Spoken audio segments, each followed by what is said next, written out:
Faz tempo que você faz muita coisa que é uma direção do Espírito, mas você não sabe, não percebeu, ou não discerniu ainda, a voz dele, e não compreende, cara, será que sou eu? Será que é o Espírito Santo? Então a gente vai falar um pouco disso, a gente vai abrir isso, estou pedindo a Deus para que Ele fale mais, nos traga e vai trazendo para baixo. É importante a gente mexer bastante o fundo do poço, né? Para ver se subir toda a folhagem, a gente descobrir as qualidades que tem lá. É o exame da mina, trazer ouro para cima e poder usufruir disso tudo. Então, sendo dirigido pelo Espírito Santo, é uma série que eu anunciei o ano passado, em dezembro, já, gente, nossa série do ano que vem, a primeira vai ser essa questão da direção. Por quê? Porque nós precisamos disso esse ano demais, gente. Sempre precisamos, sempre precisamos. Mas, na minha concepção, não é, o que Deus falou no meu coração para esse ano, eu, cara, prezei demais a importância de eu treinar mais a direção do Espírito Santo, a importância de eu rever e me lembrar quando Ele me deu uma direção e eu não ouvi essa direção, então eu rever aquele momento, dar uma repassada naquele momento dentro de mim, me arrepender por não tê-lo ouvido, não é? Para que, cara, para que eu treine o exercício espiritual no discernimento da voz, das direções, da percepção interna, que é o Espírito querendo me dirigir, é a palavra querendo me dirigir, para que isso seja, como o Guilherme usou aqui a palavra uma vez, né? Embora não fosse uma palavra nova, mas no momento caiu bem. Seria legal se muita coisa caísse assim no coração, né? Seja medular, imediata. Você não pensa para acontecer, simplesmente acontece. Você não pensa. O ruim é quando você toma uma decisão, faz uma escolha, e dentro de você fala, não faça, e você a si mesmo faz, e quando é no dia seguinte, um tempo depois, você deu errado, e você descobre, caramba, Deus tinha me falado. Deus tinha falado no meu coração que não era para fazer assim. Eu quero parar de ficar com esse negócio, que é a minha cabeça, não é? E eu quero pensar primeiro, se não é o Senhor, primeiro, e anular todas as possibilidades, para que eu não dê uma vacilada dessa. Porque todas as vezes que você negligencia uma direção do Espírito Santo, todas as vezes que você não pede uma direção dele e faz segundo a tua direção, a conta vem. A conta vem. Na verdade, dos dois jeitos a conta vem. Mas quando você não segue a direção, quando você assume a sua própria diretriz, quando você assume aquilo que deu no coração, que deu na telha, por causa... A gente vai falar os motivos pelos quais a gente toma direções erradas, também vem a conta. A diferença é que vem lá, às vezes, valores exorbitantes. A maioria de vocês perdeu muito dinheiro, muitas oportunidades, porque negligenciou uma direção. Porque o propósito do Espírito Santo, gente, o propósito dele é levar a gente para boa o tempo inteiro. O tempo inteiro. E quantas direções nós deixamos de seguir, quantas pessoas deixamos de alcançar, porque era a oportunidade, a janela aberta, não é? Era o momento de você, como o Marcos deu aqui, o momento de você, era você para abrir a porta para essa pessoa passar, porque nós negligenciamos uma direção. Cara, a ideia de saber que o Espírito Santo veio habitar dentro de nós é infinitamente mais profundo do que a gente possa imaginar. Sabe por quê? Porque existem percepções que não são suas e é falado na primeira pessoa. É falado na primeira pessoa, então você pensa que é você. Você imagine uma coisa que é pensado na primeira pessoa, usando a palavra eu, né? Dentro. Então, cara, primeira pessoa, e geralmente a gente está acostumado com direções na terceira pessoa, alguém falando para você fazer algo. E aí você não consegue fazer conexão. Porque alguém que falou para que eu faça algo, então fica mais fácil quando alguém falou, quando eu ouço uma voz. Então a gente fica procurando essa voz paralela, essa voz externa. E dificilmente a gente capta essa questão da percepção. Muitos motivos pelos quais devemos aprender a viver dirigidos pelo Espírito Santo. Mas creio eu, que o mais importante é que só teremos uma revelação completa de Jesus se o ouvirmos. De todos os motivos que nós temos para aprender a ser dirigido pelo Espírito Santo, na minha opinião, o maior de todos os motivos é o que ele traz na revelação de Jesus para nós. É mostrar quem é Cristo. Porque quando eu entendo quem é Jesus, eu me encontro, eu me entendo. Quando você se entende quando você conhece Jesus. É tanto que Jesus diz em João 17, a vida eterna é essa, que conheçam a ti como único Deus e ao teu Filho, a quem o Senhor enviou. Essa é a vida eterna. Essa é a vida eterna, conhecer Jesus. Por quê? Quando eu conheço Jesus, eu me conheço, eu me descubro. Paulo diz, eu quero ser achado nele. Então eu preciso achar ele, conhecê-lo, para me achar. E essa é a matéria principal do Espírito Santo. João 16, põe aqui, projeta para mim aqui, Henrique, João 16, 13 e 14. João 16, 13 e 14, vamos entrar aqui nesse aqui, ó. Quando vier, porém, o Espírito da verdade, ele vos guiará a toda a verdade. Porque não falará por si mesmo, mas dirá tudo o que tiver ouvido e vos anunciará as coisas que hão de vir. Verso 14, já volto aí. Ele me glorificará, porque há de receber do que é meu e irá anunciar para vocês. Ele me glorificará, porque há de receber o que é meu. Mas olha o primeiro verso, volta por 3. Ele guiará vocês a toda a verdade. A toda a verdade. Nós sabemos, Jesus disse, eu sou a verdade, sou o caminho, a verdade e a vida. Ele vos guiará a toda a verdade. Ele revelará Jesus para a igreja. Ele revela Jesus para você. Então, muitas vezes, nós estamos lutando com uma característica que se tornou nosso próprio adversário. Uma característica nossa. Um desejo de mudança, eu quero mudar nisso, eu quero mudar naquilo, cara, que eu não sou feliz com isso, com aquilo, eu queria mudar. Talvez um pecado, um erro, seja um pecado ou um defeito, cara, que é crônico, e eu não consigo vencê-lo, luto para vencê-lo, declaro todo dia, hoje eu não vou fazer isso, hoje eu não vou me mover assim, hoje eu não vou fazer assim. E aí a gente fica, Senhor, me muda, me transforma, Senhor, me dá paciência, Senhor, me faz isso, Senhor, me faz aquilo, e a gente grita assim o tempo inteiro, né? Me dá sabedoria para isso, me dá sabedoria para aquilo. Cara, a fonte está onde? Olha aí, está aí, no Espírito.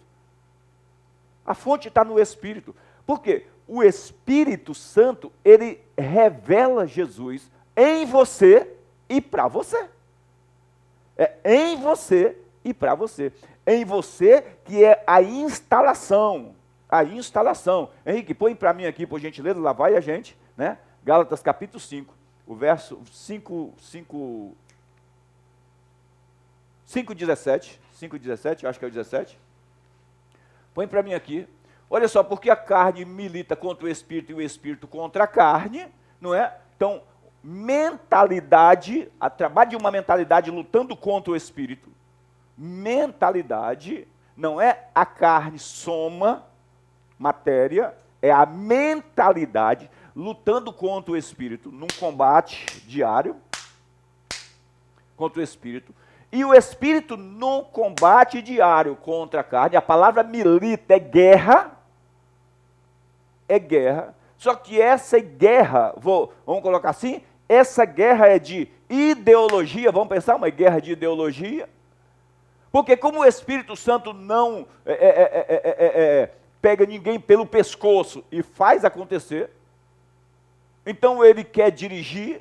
Salmo 32:8, não precisa colocar, deixa aqui, Salmo 32:8, ele diz, guiar-te-ei, ensinar-te-ei, guiar-te-ei, e instruir-te-ei o caminho que você deve seguir. Eu quero te, sobre os meus olhos, debaixo dos meus olhos, eu te darei conselhos. Porque o verso 9, eu não quero que você seja como uma mula, que precisa de um cabresto para ser dirigido. Então, essa batalha, porque o Espírito milita contra a carne contra o Espírito, porque os dois são opostos entre si, para que você não faça o que porventura seja, para que não façais o que porventura seja do vosso querer. Existe uma batalha, sabe, do inferno, do sistema e de mim mesmo, de coisas que... Cara, e como é? Quem é que vai vencer essa batalha? Pastor, quem tiver mais forte. Não. Por quê? não é uma questão de eu estar forte. É uma questão de quem eu escolho seguir, quem eu escolho obedecer, quem eu escolho deixar me conduzir. Às vezes a gente, não, eu viro as costas para o mundo, mas não caminho para lugar nenhum. Eu preciso me unir a Ele, me juntar a Ele, eu preciso permitir que sejamos um. Gente, não é apenas eu virar as costas para o mundo, porque está cheio de gente que saiu, parou de ir em balada, parou de falar palavra, de andar no meio de gente que fala palavrão, parou, mas também não se envolve com nada espiritual. Não se envolve. Entendeu? Aí o médico fala, você precisa parar de comer gordura. Aí a pessoa para de comer gordura, mas não passa a comer um alimento saudável. Não passa. Você precisa parar de tomar cachaça, mas a pessoa para de tomar cachaça, mas não toma água. Morre seco. Você entendeu? Então não é apenas uma questão de eu virar as costas para um sistema, para uma ideia errada. Não, é eu me alimentar, eu me tornar um. Porque é o Espírito Santo revelando Cristo em mim e através de mim. Está aqui, ó. Aí pode seguir, Henrique, verso 18. Verso 18 ele diz, mas se você for guiado, se você for dirigido pelo Espírito, você não está mais debaixo da lei. Olha o que esse verso está dizendo. O verso está dizendo que, no passado, na antiga aliança, a lei era que dirigia o povo. Eles eram dirigidos pela lei. Jesus fala, Paulo diz assim, o que a lei diz? O que a lei diz? Jesus, por muitas vezes, diz assim, o que diz a lei? Lá em Deuteronômio, lá em Levítico, se atentamente, em Êxodo, se atentamente ouvires o que a lei diz, porque o que Deus diz era através da lei, então a lei dirigia o povo. Na nova aliança, o Espírito Santo foi dado em lugar da lei. Se você for guiado pelo Espírito, você não está mais debaixo da lei. Você não precisa mais ser guiado pela lei. Sabe que o grande, quando nós pegamos essas duas diferenças, a lei do Espírito e a lei em pedras, a lei que era a lei da morte, do pecado e da morte, e a lei do Espírito, que é a lei do Espírito de vida e vida. Então, quando eu sou guiado pelo Espírito, eu preciso, para essa direção, fala em conexão, comunhão, estar junto com Ele. Não é apenas eu ficar ouvindo uma direção dele, é eu permitir que Ele instale dentro de mim essa percepção tão profundamente em mim, que eu me torne, que Ele se torne através de mim. Paulo diz assim, porque para a lei, Gálatas 2, né? Porque para a lei eu estou morto, e agora não vivo mais eu. Pelo contrário, a vida que eu vivo na carne, vivo-a pela fé no Filho de Deus, que me amou e se entregou por mim. Então Paulo diz, estou morto, cara. Eu me aproximei, me uni tanto a Ele, que agora a vida que eu vivo, cada movimento. Então vai ter momento em que quem fala é o Espírito, não é? Do meu lado, porque paráclito ou paracleto ou paraclito é alguém também que está do lado. Quem fala é do lado, e às vezes ele vai falar de dentro, na primeira pessoa, como se ele fosse eu. É isso que ele está falando. Verso 19, pode seguir, Henrique. Verso 19. Ora, as obras, aí ele vai falar das obras da carne, que são conhecidas, prostituição, impureza. Aqui é para que eu crie uma identificação. Paulo está falando para a igreja. Paulo está falando para a igreja. Para que eu crie uma conexão, cara, para que eu divida, entenda pensamentos. E a Bíblia diz que o exercício, quando a gente vai ver em Hebreus, o exercício constante dessa comunhão, das verdades dentro de mim, me ensina a discernir o certo, o bem do mal, o certo do errado. Então as obras da carne são conhecidas como prostituição, impureza, lascívia, verso 20, pode seguir? Verso 20, idolatria, feitiçaria, inimizades, porfias, ciúmes, discórdias, dissensões, facções, 21, invejas, bebedices, glutonarias e coisas semelhantes a estas, a respeito das quais eu declaro para vocês, e já outrora, né, eu já falei isso para vocês, é a segunda vez ou terceira vez que eu estou falando a mesma coisa, não herdarão o reino de Deus os que tais coisas, os que vivem na prática dessas coisas. Então ele está dizendo, cara, são essas coisas aqui que vocês dão uma olhada. Se essas coisas começarem a surgir na vida de vocês, vocês saberão que não é a direção do Espírito, porque o Espírito milita contra a carne e a carne contra o Espírito. Essa mentalidade da carne vai querer levar vocês para isso. Se essa coisa começar a atrair vocês, vocês já sabem, não é o Espírito. Então eu preciso ouvir o que o Espírito tem a dizer. Pastor, estou com um fogo e estou com o... Cara, eu não preciso. Deixa eu olhar onde é que eu encontro isso aqui. Peraí, volta um pouquinho. 20. Deixa eu achar aqui. Volta por 20, Henrique. Feitiçaria, inimizade, porfia, ciúmes, ira, discórdia. Opa, estou encontrando coisa aqui. Não, isso não é de Deus. Não é de Deus. Chegou o irmão para tocar na igreja e eu amo mais o irmão e quero. E não é de Deus. Isso é idolatria e... Estou com problema com o meu vizinho, com a minha vizinha, com o meu cunhado, com a minha cunhada. Deixa eu ver se eu acho. Discórdia, não é do Espírito, isso é da carne. E daí por diante. Agora vai para o 22. Pode seguir para o 22. Mas aqui tá, não é obra, é fruto. Gente, isso é muito legal. Porque obra da carne não é fruto da carne. É obra, não pode mais brotar dentro de você. A obra da carne é uma coisa que vai querer te escravizar. Porque não pode mais brotar dentro de você. No caso do fruto do Espírito, já brota através de você. Amor, alegria, paz, longanimidade. Esse é o trabalho do Espírito, o trabalho que o Espírito Santo quer fazer dentro de nós. Desenvolver, veja, que é fruto do Espírito. Resultado de uma intimidade. Ele quer gerar isso dentro de mim e dentro de você. Me dirigir com esses aspectos, com essas bases.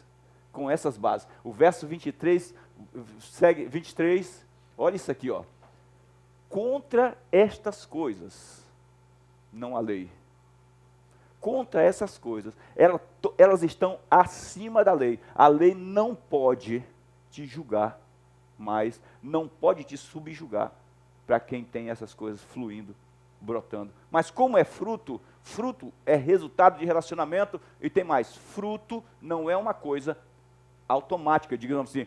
Nasceu hoje uma laranja e eu tenho uma laranja, a mesma laranja para sempre. Não.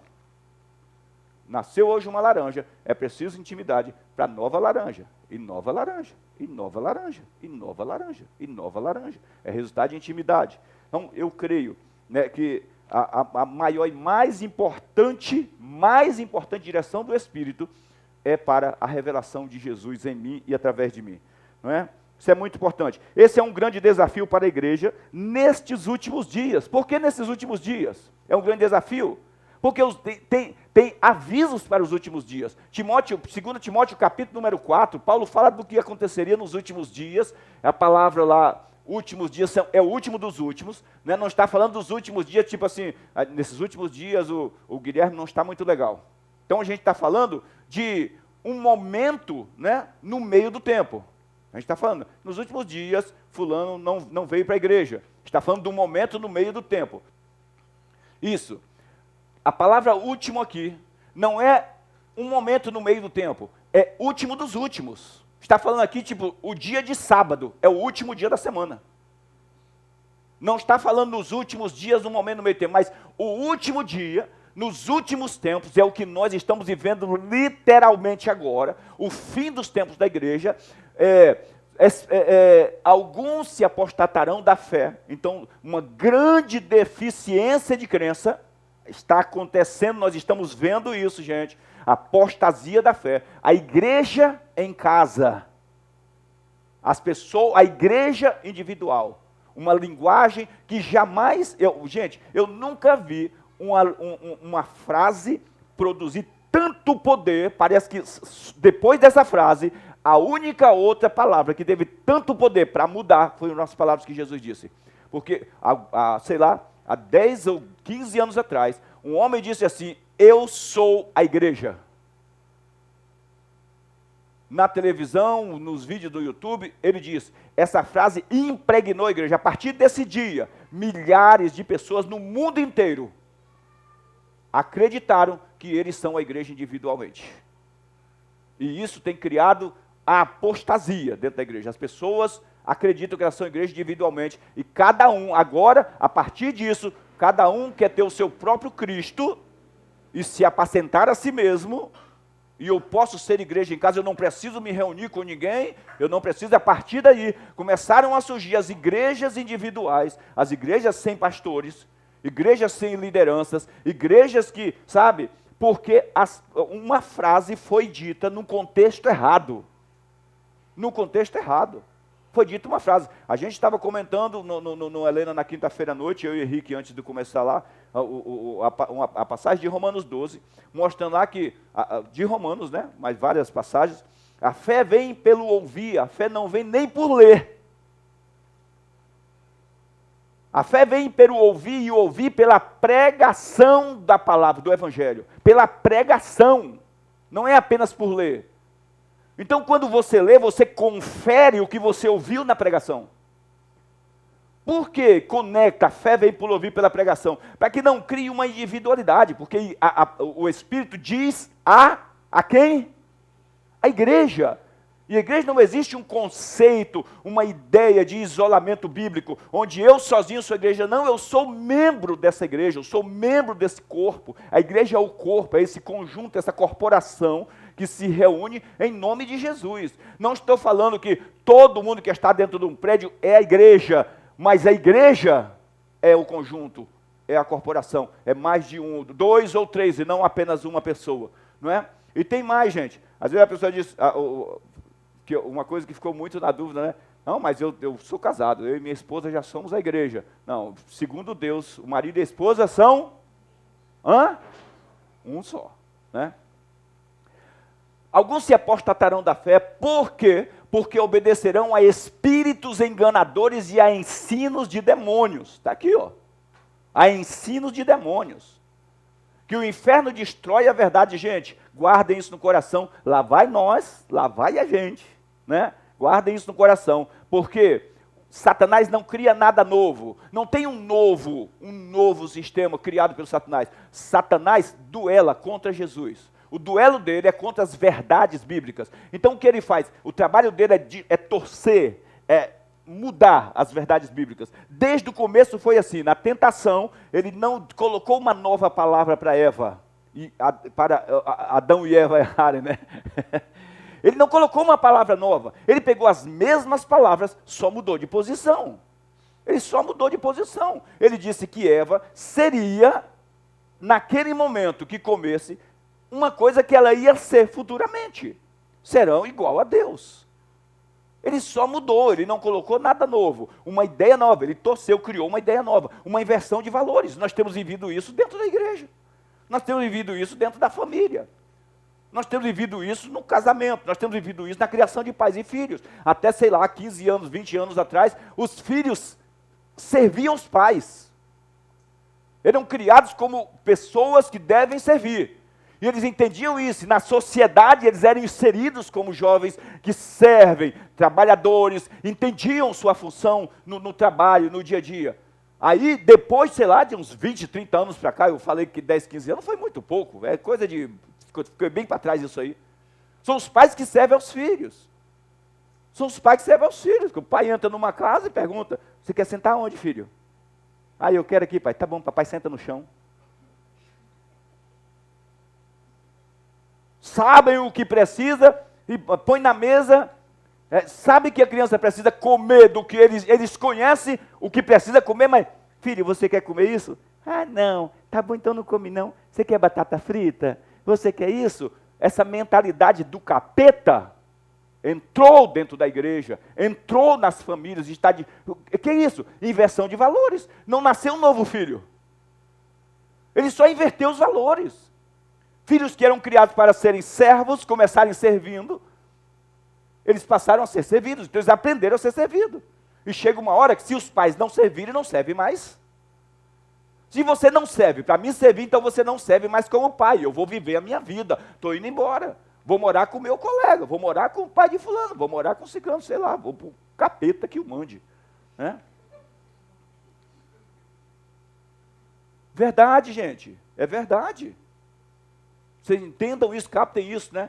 Se apostataram da fé por obedecer a espírito de demônios, ensino de demônios, verso de número 2, pode ser seguinte, deixa eu ir mais aqui dentro. Por quê? Por causa da hipocrisia dos que falam mentiras e que têm cauterizado a própria consciência. A cauterização é fechar, endurecer, criar uma casca que não entra nada. Fecha, sabe? A consciência está falando, mas, cara, eu não quero saber, não importa. Eu vou com as massas. Todo mundo está fazendo, então eu vou fazer também. E todo mundo, o que é que meu vizinho vai achar? Ontem eu estava falando isso em casa. As pessoas preocupadas, porque o que fulano vai achar? Se meu filho fizer assim, o que é que vai achar? Se eu não deixar meu filho participar dos dias da bruxa, dos dias das bruxas, o que as pessoas vão falar na escola? Ele vai sofrer na escola. Se eu não, gente, pelo amor de Deus, que proíbem o casamento, exige a abstinência de alimentos que Deus criou para serem recebidos com ações de graças pelos fiéis, por quantos conhecem plenamente a verdade. Gente, não vou continuar, a gente pode enraizar, entrar por aí, porque senão eu vou deixar. Por que eu trouxe esse texto para vocês? Por o quanto nos últimos dias é difícil você instruir pessoas a serem dirigidas pelo Espírito Santo, porque o Espírito Santo vai te guiar a toda a verdade, mas você vai ter que muitas vezes não negociar com seu pai, com a sua mãe, com seu vizinho, com seu colega de trabalho, sabe? E acabou. Acabou. Para ser dirigido pelo Espírito Santo, muitas vezes você vai ser tirado como louco, porque ele vai te guiar à verdade. Ele não vai ficar negociando com o ambiente. É claro que eu preciso de sabedoria. Ele vai te dizer, cara, não vai hoje, não vai lá não vai legal, fica de longe, se abstenha, se afasta, fica de longe. Porque se você ir, a pressão vai ser maior. Então são direções que vai te colocar na boa. Então muitas vezes ser dirigido pelo Espírito Santo consiste, cara, nessas coisas de não negociar com o mundo, porque a Bíblia diz que aquele que quer agradar ao mundo se faz inimigo de Deus. O Espírito Santo dirige os filhos. Romanos 8,14, aqueles que são dirigidos pelo Espírito Santo são o quê? Filhos de Deus. Filhos maduros. Não é? Então pode remover, Henrique. Porque esse é o grande desafio da igreja, porque é um caminho de sucesso. Porque há um caminho de sucesso, ou é um caminho de sucesso, debaixo da direção do Espírito. Que não tem como errar. Tem um caminho de sucesso. O Espírito Santo quer te levar num caminho onde você não tem como errar. Não dá para errar, a verdade é essa. Porque o propósito dele é fazer a gente acertar o alvo. Jesus disse, ele me glorificará. Ele vai guiar vocês a toda a verdade. Então ele quer fazer eu e você acertar o alvo. Não é? Semana que vem a gente continua falando disso, você vai entender, cara, será que eu vou aprender? O pastor falou de tanta coisa, será que eu vou aprender? A Bíblia diz que é de Deus, tanto querer como efetuar. Olha só, é dele, tanto querer como efetuar. Tem muita coisa que ele colocou dentro de você, que você quer fazer, e que você fez, e que foi ele que fez através de você. Só para te dar tranquilidade, te dar o conforto. Coisa certa. Coisa certa. Foi o Espírito Santo que fez através de você. Só que ele fez na primeira pessoa. Porque ele não busca glorificar-se a si mesmo. Ele glorifica Cristo. Então ele simplesmente está oculto, trabalhando com você, dentro de você, te dirigindo, te dando paz, e fica em paz. Faz aqui, cara, abençoa essa pessoa. Pastor, eu perdoei, perdoou nada. O Espírito Santo atuou através de você. Atuou através da tua vida. Sou eu que dou o dízimo, sou eu que abençoei aquela pessoa. Cara, ele trabalhando, ele dizendo que eu quero te colocar na prosperidade, te levar, porque eu vim aqui para glorificar a Jesus. O Espírito Santo veio glorificar a Cristo. Ele veio mostrar a grandiosidade da obra que Jesus fez por cada um de nós. Ele quer mostrar isso, quer revelar isso, e mostrar para Satanás que ele não é nada, e que a igreja que Cristo edificou é a igreja vitoriosa. Amém, gente?